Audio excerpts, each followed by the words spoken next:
नमस्कार दोस्तों, स्वागत है आपका एक बार फिर से आपके अपने यूट्यूब चैनल पर। आज मैं आप सभी लोग के लिए एक विवाह गीत लाई हूँ।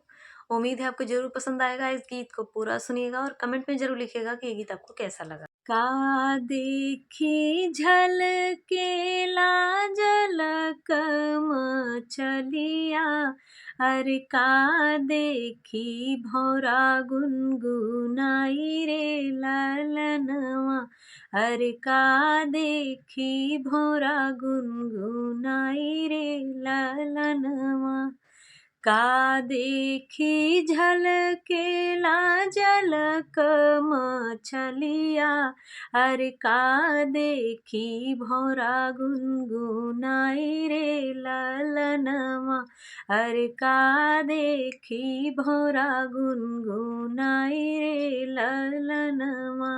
जल देखी झलकेला झलक मछलिया, अरे फूल देखी भौरा गुनगुनाई रे ललनवा, अरे फूल देखी भौरा गुनगुनाई रे ललनवा। का देखी मोर पापा गईला लो भाई, अरे का देखी कैल बियाह रे ललनवा, अरे का देखी कैल बियाह रे ललनवा।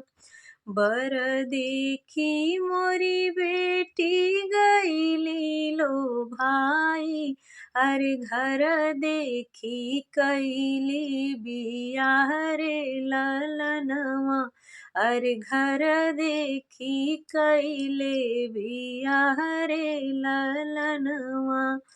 नगर बैठी बेटी तो है बार खोजे, अरे नहीं जाने करम तोहार रे ललनवा, अरे नहीं जाने करम तोहार रे ललनवा। नगर बैठी बेटी तो है बार खोजले, अरे नहीं जाने करम तोहार रे ललनवा, अरे नहीं जाने करम तोहार रे ललनवा।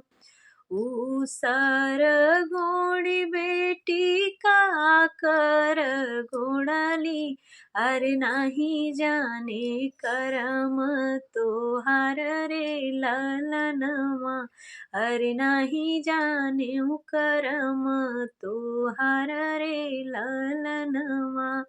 का देखी झलकेला झलक मछलिया, अरे का देखी भौरा गुनगुनाई रे ललनवा, अरे का देखी भौरा गुनगुनाई रे ललनवा।